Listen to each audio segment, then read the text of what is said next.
She didn't whisper it. She didn't hint it. She said it straight to his face. And when a mother looks into a man's eyes and calls him an opportunist, that's not anger talking, that's instinct. Because this wasn't shade. This wasn't housewives drama. This sounded like a warning that came too late. For years, viewers thought was just being bitter, just being controlling, just being the overprotective mum who couldn't let her daughter go. But after this divorce, every old clip suddenly hits different. Every argument feels heavier. Every side-eye looks intentional. Every comment sounds less like jealousy and more like foreshadowing, because this marriage didn't fall apart overnight. It fractured quietly, slowly, behind business deals, behind red carpets, behind smiles that didn't last long enough to reach the eyes. And now the truth is no longer hiding, not in interviews, not in body language, not in what Mama Joyce refused to take back. What if the one person everyone called toxic was actually the only one who saw it coming? Tonight, we're not retelling a divorce. We're uncovering what really happened when a mother tried to warn her daughter and no one listened. I've now known Mama Joyce for 12 years or more. But has she changed over the years? She has not. No, she has not. She has not. She actually called me and told me to stop singing on my Instagram. She said, "Stop singing." Really?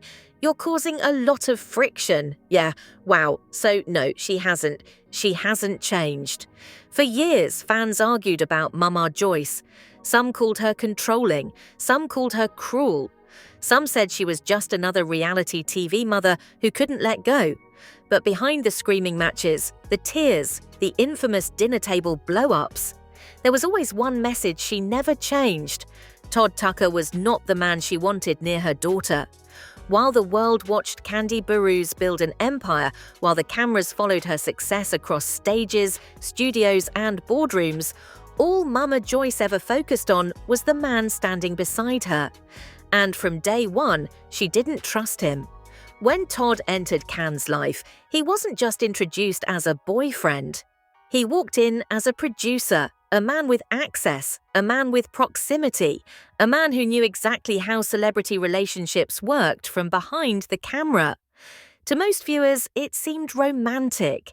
A behind-the-scenes worker falling for the star, it felt like destiny. But to Mama Joyce, it looked like strategy. And somehow, long before blogs ever whispered the word divorce, long before fans noticed rings disappearing, Mama Joyce saw something she didn't like. Not in his smile, not in his charm, but in what he stopped doing.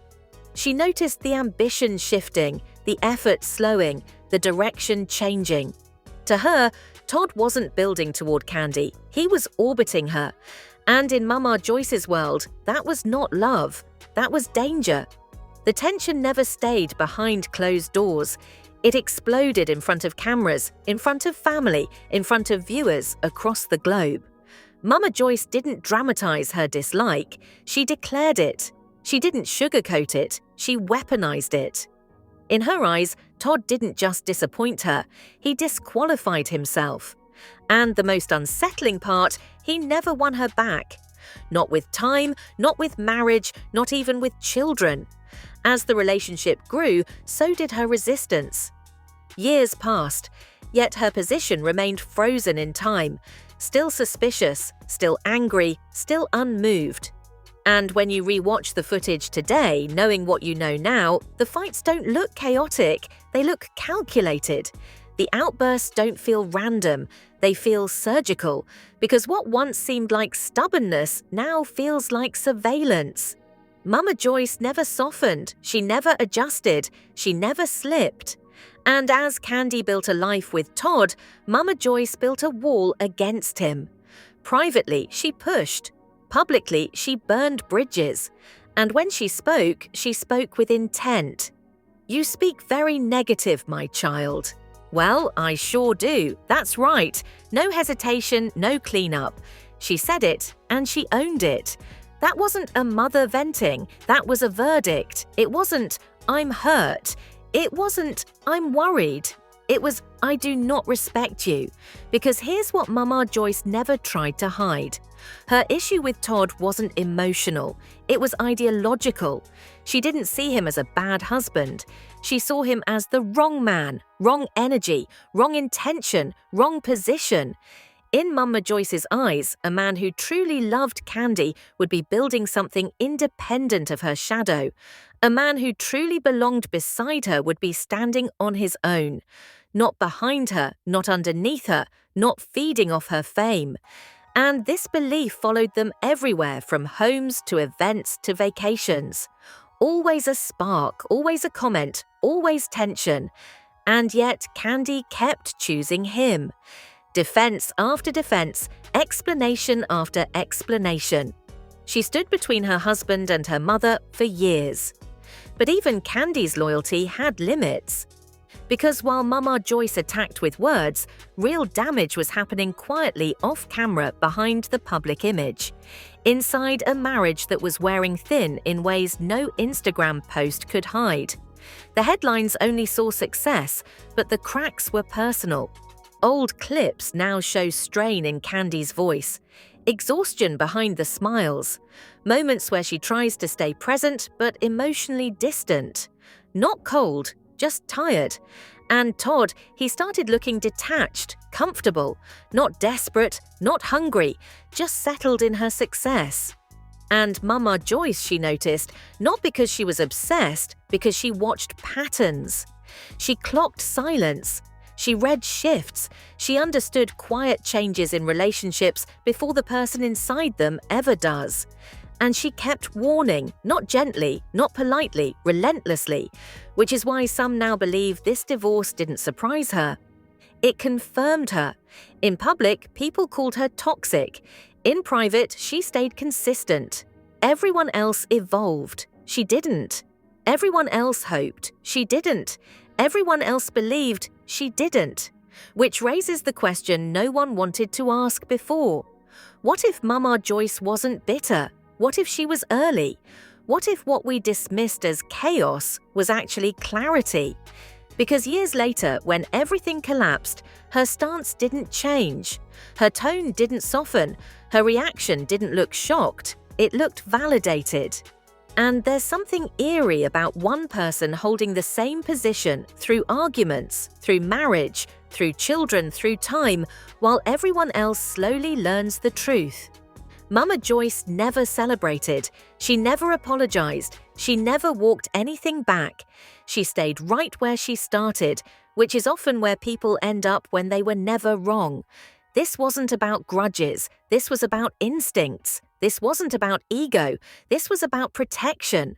And now, in the aftermath of a divorce that shook fans worldwide, people are going back to the beginning, watching old clips, replaying fights, hearing words they once ignored.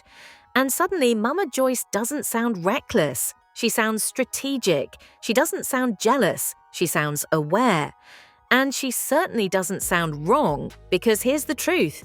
No one wanted to admit. Kandi wasn't weak. She wasn't foolish. She was in love. And love has one fatal flaw. It sees what it wants to see, not what is. And that might be the most tragic part of this story. Not that Mama Joyce warned her, but that Kandi believed in a version of Todd that Mama Joyce never saw. And now, years later, the question is no longer, was Mama Joyce unfair?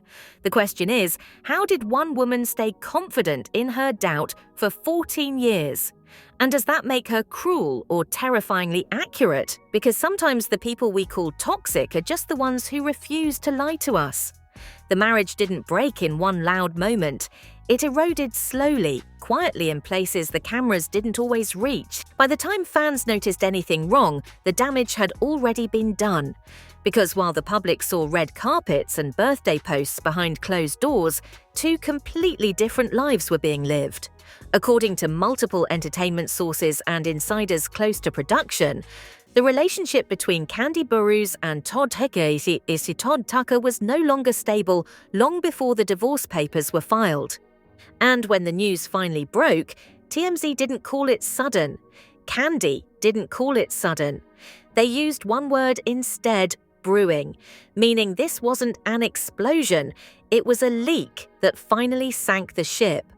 Old episodes now play differently.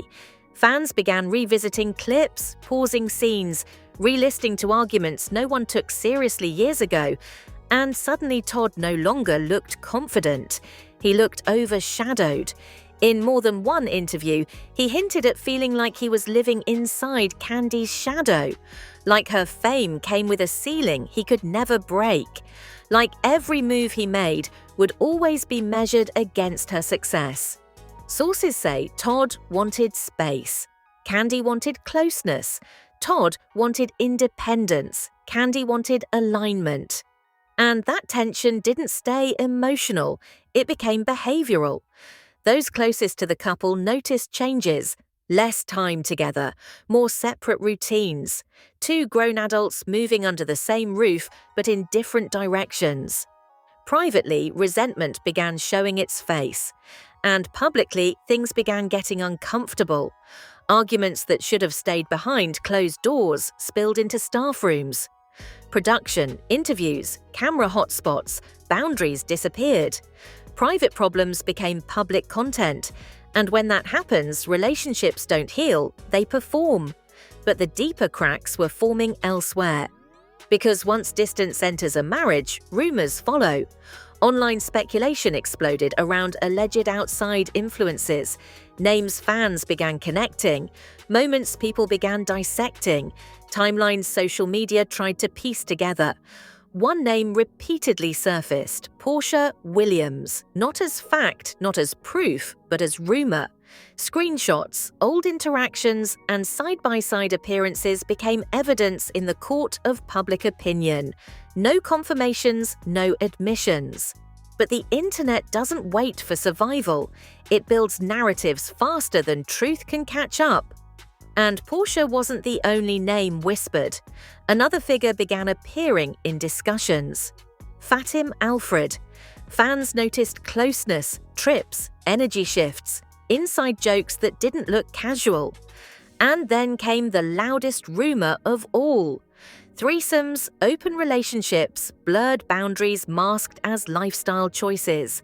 Once again, no proof, no confirmations, only whispers. But whispers backed by visual proximity become poison. And in celebrity marriages, perception destroys faster than reality. The public didn't know what was true, but they could feel something was off. And sometimes that's enough. Then comes the moment that, according to insiders, changed the private tone of the marriage forever. The prenuptial agreement, not just paperwork, a message reportedly delivered just days before the wedding, not months, not early planning, days. To Todd, according to people close to production, the timing felt like distrust, like preparation for exit before the vows were even spoken. And paperwork has weight that romance cannot outlift. That document allegedly never stopped haunting the marriage because prenups don't end relationships, but they often define them. They draw invisible lines, they create emotional accounts, they assign worth through legal ink. And for Todd, sources claim that document didn't protect the marriage, it haunted it. Then there's Kayla Tucker, Todd's daughter, the one person in this story who had nothing to gain, and possibly everything to lose. Multiple insiders say the relationship between Kayla and Kandi was never warm, not explosive, just distant, uncomfortable, neutral in a house where neutrality felt like rejection. Kayla reportedly believed her father was being molded, controlled, that his career wasn't building, it was bending, that he no longer led his life. He followed someone else's, and from her point of view, he was walking away from who he used to be. Sources say Kayla viewed the marriage not as love, but as restriction. And when you add Mama Joyce to that equation, tension doesn't just rise, it multiplies because she didn't hide her feelings. She spoke them constantly. She called Todd an opportunist. She told Kandi he was after money. And worst of all, Kandi repeated it. According to close friends, those accusations didn't stay between mother and daughter. They crossed the marriage line. They entered conversations. They colored trust. When your spouse begins hearing the same accusation repeatedly from someone you love, it changes the air in the room. Trust suffocates. And at some point, resentment starts breathing on its own. The marriage didn't fail for one reason. It failed from a collision of many. Distance, doubt, family interference, career imbalance, control versus freedom, rumors of outsiders, silence where honesty should have been. And through it all, both stayed on camera, smiling, working, building. But emotionally, they were already gone. Which is why when the filing finally happened, it didn't feel chaotic. It felt inevitable. The whispers online stopped being speculation. They became post-mortem, and the world is now left with one hard truth. Sometimes marriages don't end in betrayal, they end in exhaustion. And by the time the public sees the damage, the people inside it have been bleeding silently for years. When the divorce finally became official, there was no dramatic courtroom walkout, no explosive public statement, no late-night confession video. Instead, there was silence. The kind of silence that doesn't calm, it confirms. Because in celebrity breakups, noise means chaos. But silence usually means something already died long ago. Kandi Burruss did not rush to explain herself. She didn't blame, she didn't hint, she didn't spill. She simply confirmed what everyone had already begun to feel. This marriage was over. And not suddenly, not impulsively, but quietly, slowly.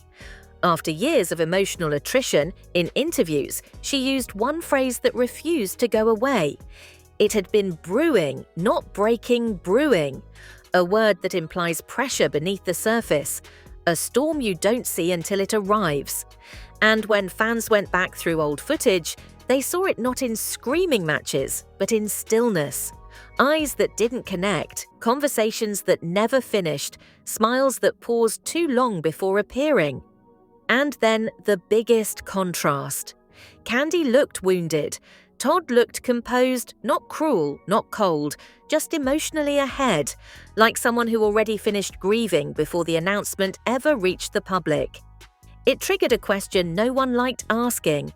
Who emotionally checked out first? Sources close to production describe late-year filming as strained, long periods of emotional distance, minimal interaction, two people fulfilling obligations, but not each other. And the divorce did not produce fireworks. It produced a vacuum. Todd did not go live. He did not defend. He did not clap back. He did not point fingers.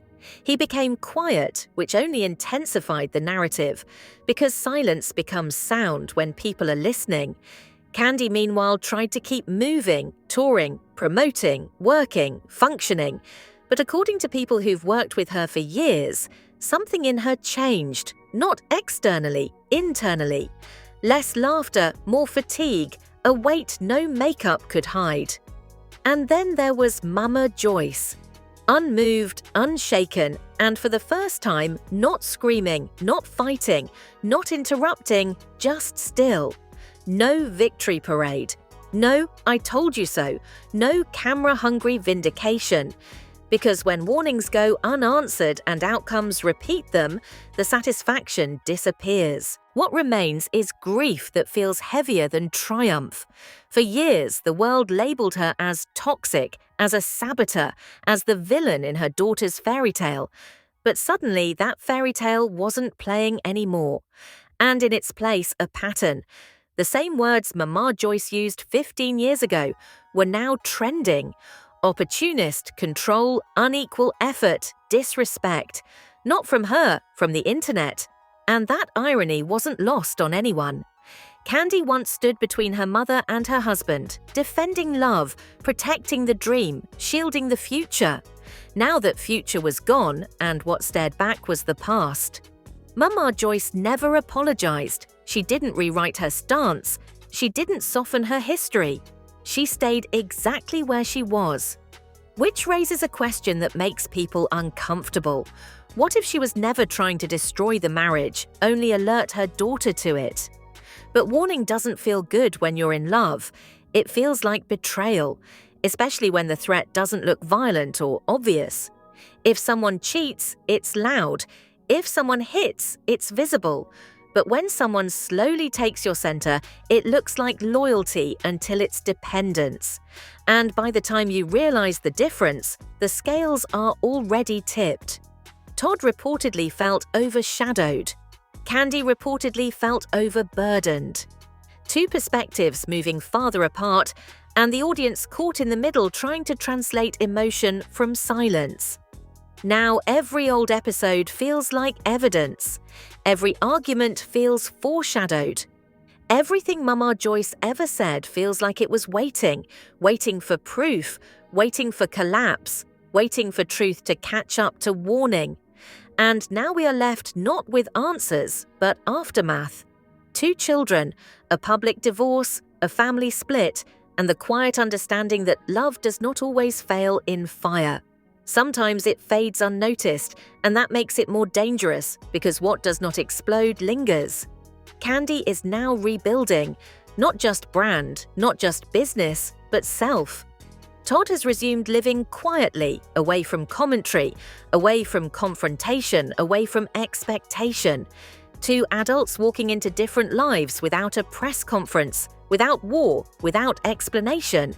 But what remains is the image of a mother who never moved from her position, never recalculated her concern, never withdrew her suspicion.